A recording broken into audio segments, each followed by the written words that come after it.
Good morning dear students. तो आज से हम स्टार्ट कर रहे हैं आप यूनिट थर्ड। फर्स्ट यूनिट करवा दी थी कंप्लीट, सेकेंड यूनिट में का एक हमने चैप्टर करवाया है। इसके बाद बहुत सारे डिलीटेड पोर्शन है उसका, तो इसलिए हम यूनिट थर्ड शुरू कर रहे हैं।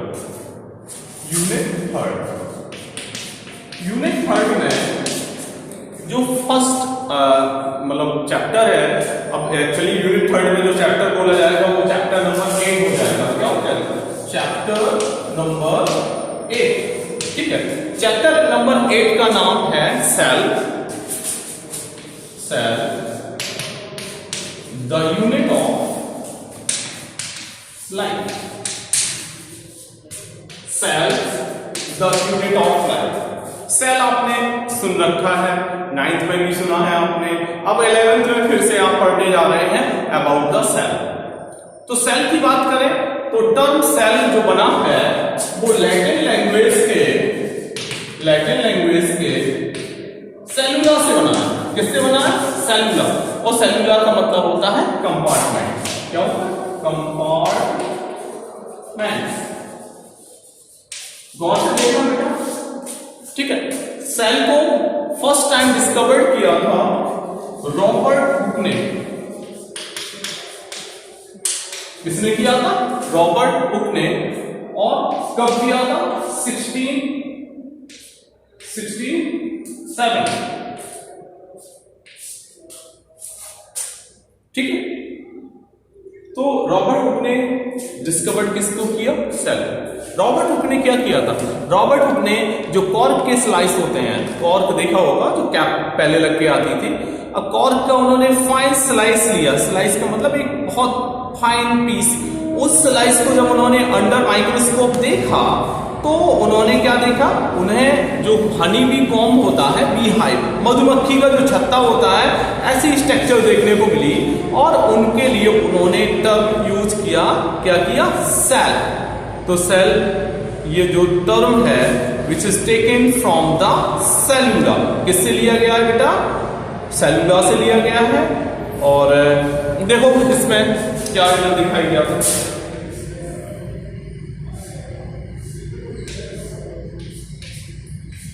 ऐसे करके इन्हें दिखाई दिया।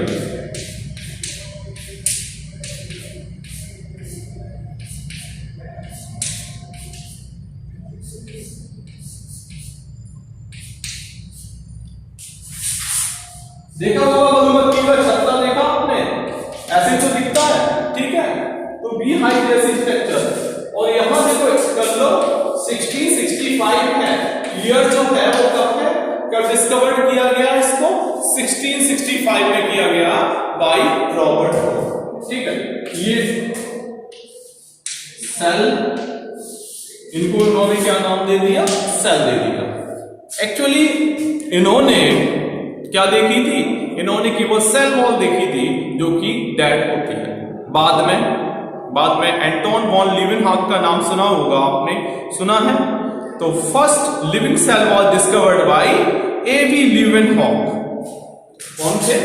इनका नाम नोट करो, एंटोन वॉन।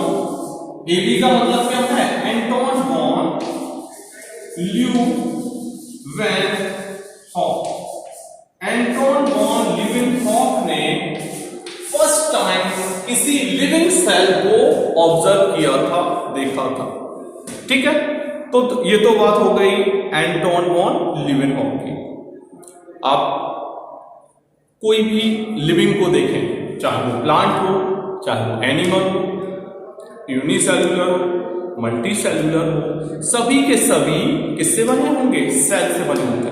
जिस तरीके से हम लोग यहाँ, आप ये जो रूम है, रूम में आप भी बैठे होंगे, हम भी वहां से ही पढ़ा रहे हैं रूम से ही। तो ये रूम बना कैसे है? ब्रिक से बना, ईंट से बना। तो इसकी स्ट्रक्चरल यूनिट जो है वो क्या है? ब्रिक है। Bricks are the unit of this room. और अगर हम बात करें किसी भी लिविंग ऑर्गेनिज्म की, चाहे वो मल्टी सेल्युलर हो, चाहे वो यूनिसेल्युलर हो। यूनिसेल्युलर का मतलब made up of single cell, multi cellular means made up of many sales.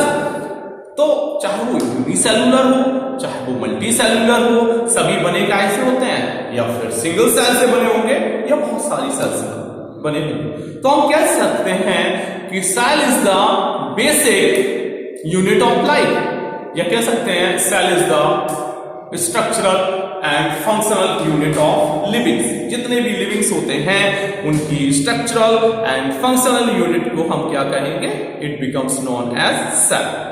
अब यहां एक चीज और देखो, आप एक टर्म यूज होता है साइटोलॉजी। नोट करो, क्या नोट करेंगे आप, साइटोलॉजी। साइटोलॉजी बना है ग्रीक के काइटोस से। किससे बना है, काइटोस। काइटोस का मतलब होता है सेल। क्या होता है, सेल। और लोगोस का मतलब होता है, लोगोस का मतलब बेटा क्या होता है, टू स्टडी। क्या, टू स्टडी। तो साइटोलॉजी मीन्स क्या होता है, स्टडी ऑफ सेल, या कह सकते हैं हम सेल बायोलॉजी। साइटोलॉजी का एक नाम और क्या मिल गया आपको, सेल बायोलॉजी।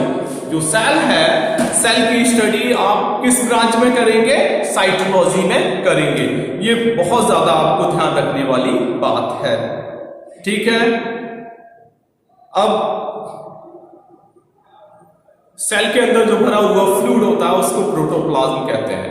और जो टर्म प्रोटोप्लाज्म जो कॉइंड किया फर्स्ट टाइम 1839 में, देखो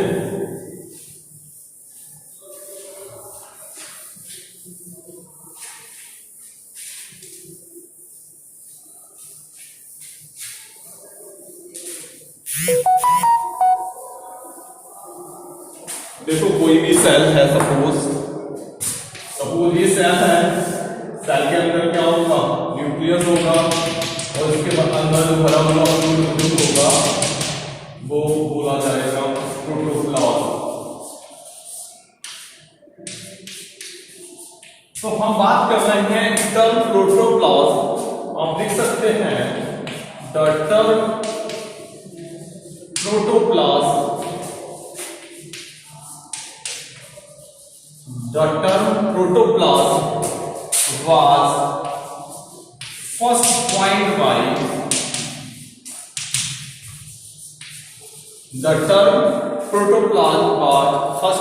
by Purkinje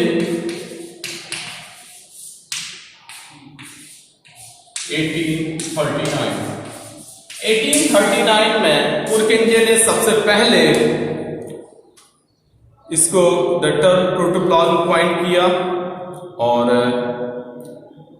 इसके बाद हम बात करेंगे अबाउट द सेल थ्योरी। क्या बताएंगे आपको, सेल थ्योरी बहुत ज्यादा इंपॉर्टेंट है। अब आपको बताने जा रहे हैं हम सेल थ्योरी।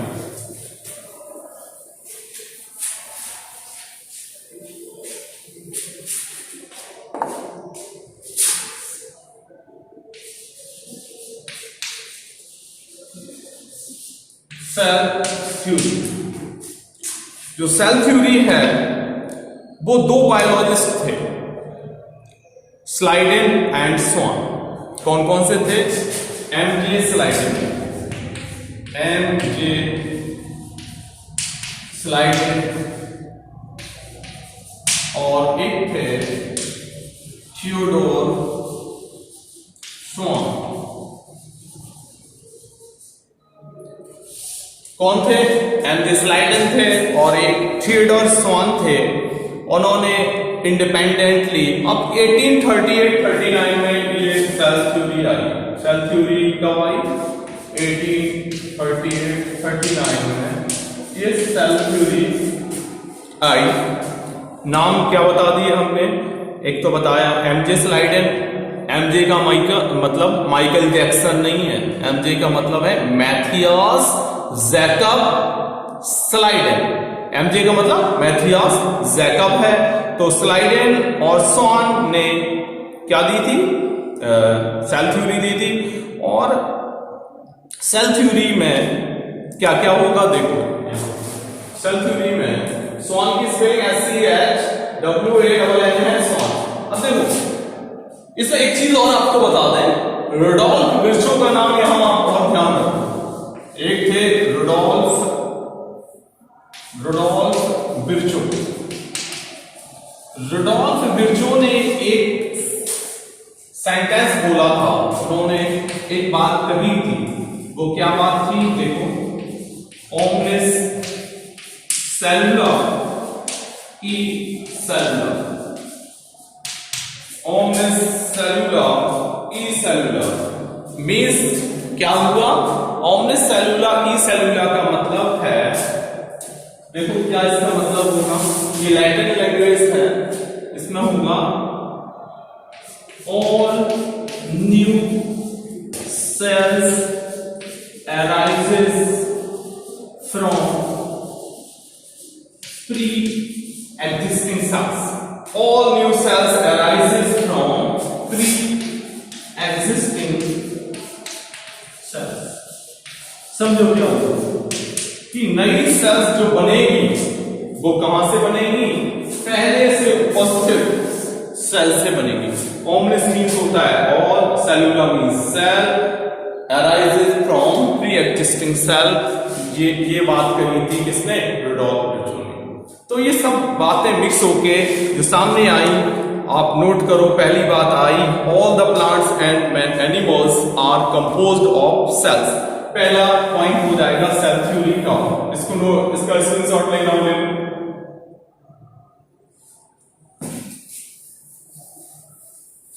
पहला पॉइंट देखो इसका, cell theory.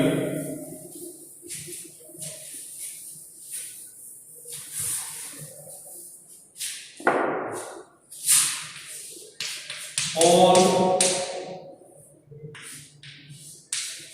Plants and animals are composed of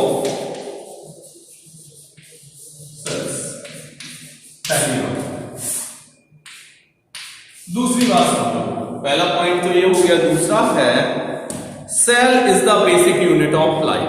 दूसरी बात उन्होंने क्या थी? Cell is the basic unit of life.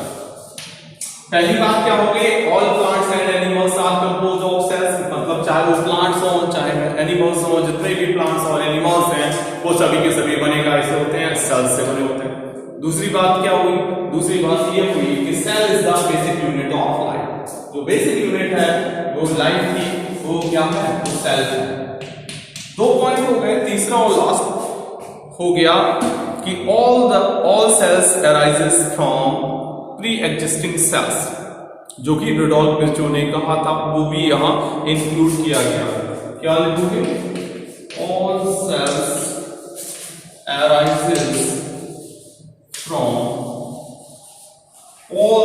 arises from pre-existing cells,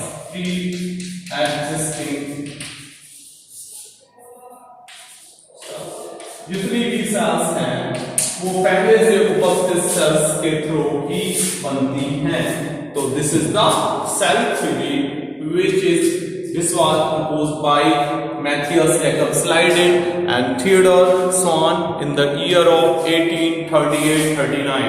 तो 1838-39 में जो सेल थ्योरी दी गई वो ये है। इसका स्क्रीनशॉट ले लो, जल्दी से इसका स्क्रीनशॉट ले लो। Okay,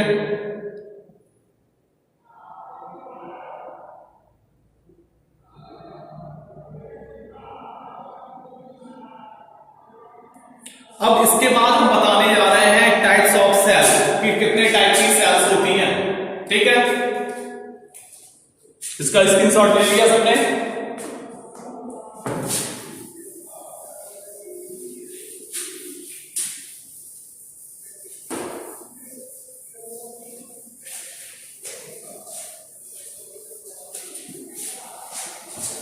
types of sales.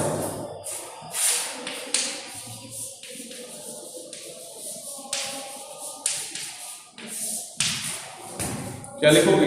Types of cell. तो टाइप्स ऑफ सेल में सेल जो होंगी वो दो टाइप की होंगी। एक, अब ये जो डिवीजन है सेल का दो टाइप में, वो किस बेसिस पे है? On the basis of type of organisation. किसकी बेसिस पे है? ऑन द बेसिस ऑफ, पहला जो टाइप है ये on the basis of organisation, on the basis of organization, cells are of following two types, और ये दो टाइप्स की सेल्स जो होंगी, पहली जो सेल होगी उसको हम कहेंगे प्रोकैरियोटिक सेल,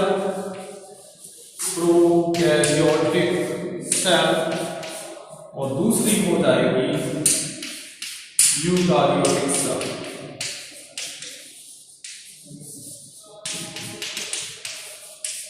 कौन कौन सी सेल हो गई? एक तो प्रोकैरियोटिक सेल हो गई, यूकैरियोटिक सेल। ये जो डिवीजन ये हमने टाइप बताया किस के बेसिस पर? On the basis of organisation.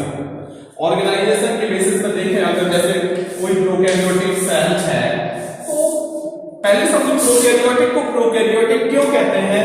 Greek language में प्रो का मतलब होता है प्रिमिटिव। क्या होता है? प्रिमिटिव और एंशिएंट। और कैरियन का मतलब होता है KRYON, कैरियन का मतलब होता है न्यूक्लियस। मतलब क्या होगा?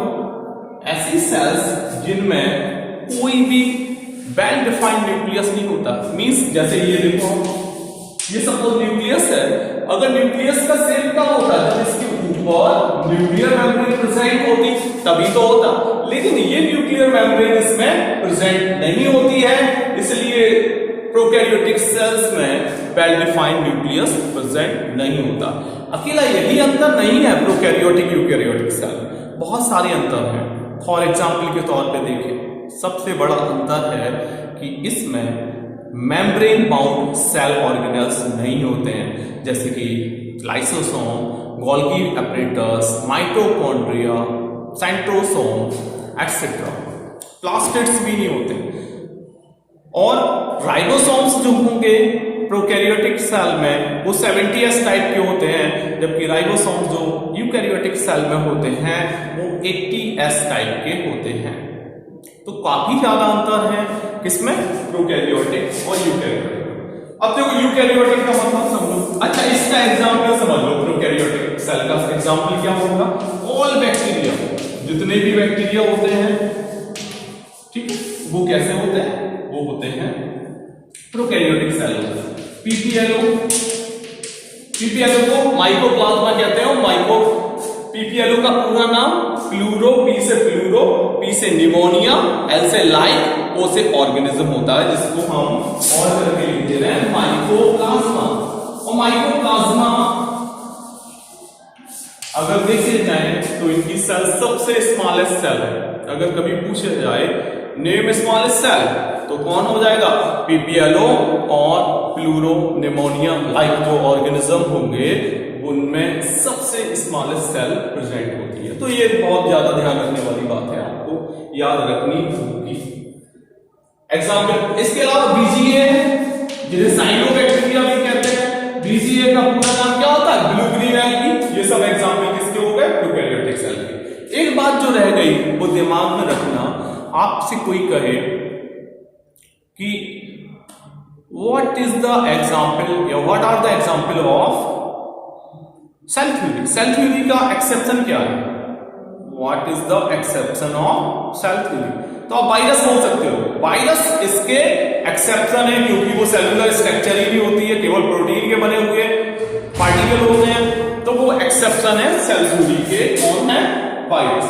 अब यूकैरियोटिक सेल की बात करें तो ग्रीक लैंग्वेज में यू का मतलब होता है एडवांस और मॉडर्न, और कैरियन का मतलब होता है न्यूक्लियस। कैरियन का मतलब क्या हो जाएगा? न्यूक्लियस। इन जो यूकैरियोटिक सेल होती है, जैसे हमने यूकैरियोटिक सेल बनाई, इसमें क्या होगा, वेल डिफाइंड न्यूक्लियस, मतलब न्यूक्लियस के बाहर क्या है, न्यूक्लियर मेम्ब्रेन है, इसलिए ये वेल डिफाइंड न्यूक्लियस इसमें प्रेजेंट होता है, वो यूकैरियोटिक सेल बोली जाती हैं। और साथ ही साथ इसमें तो बहुत सारे स्पेशल फीचर होते हैं, जैसे double membrane cell organelles, mitochondria plastid होगा, सिंगल मेम्ब्रेन में भी गोल्गी अपरेटस है, लाइसोसोम है, एंडोप्लाज्मिक रेटिकुलम एटसेट्रा प्रेजेंट होंगे। ठीक है, तो ये तो डिफरेंसेस हमने बताया आपको prokaryotic and eukaryotic cell. Thank you so much.